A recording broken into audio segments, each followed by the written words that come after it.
আসসালামু আলাইকুম বন্ধুরা, আজকে আমি জটেশ্বরে বাজারে আসলাম টোটো নিয়ে কবি ধরে। তা ফুলকপি ছিল, ফুলকপি রাখার পরে আমি ভাবলাম যে আমার না বাবু তো বিক্রি করতেছে, আমি একটু বাজারটা দেখি। তো ভাই যেদিকে যাচ্ছি সেদিকে শুধু ফুলকপি আর বাঁধাকপি আর বেগুন, মানে এত হারে বেগুন, বাঁধাকপি, ফুলকপি উঠছে, মানে দেখার মতো। মানে মানুষ ভাবতে পারবে না যে এত হারে বেগুন, বাঁধাকপি জটেশ্বর বাজারে উঠছে।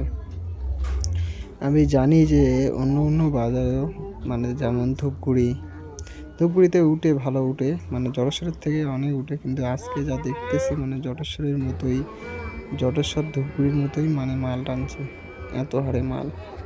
কিন্তু একটাই কি অসুবিধা হয়ে গেছে, জায়গাটা ছোট হওয়ার পর। তো যারা ভাই জটেশ্বর থেকে এই ভিডিওটা দেখতেছে, তো তারা অবশ্যই কমেন্ট করবা। আর যারা আমাকে ফলো করো নাই, সাবস্ক্রাইব করো নাই, তারা অবশ্যই সাবস্ক্রাইব আর ফলো, লাইক করে দিবা। কমেন্টে অবশ্যই বলবো আপনি কোথা থেকে দেখতেছেন। আবার নতুন নতুন ভিডিও নিয়ে আসবো।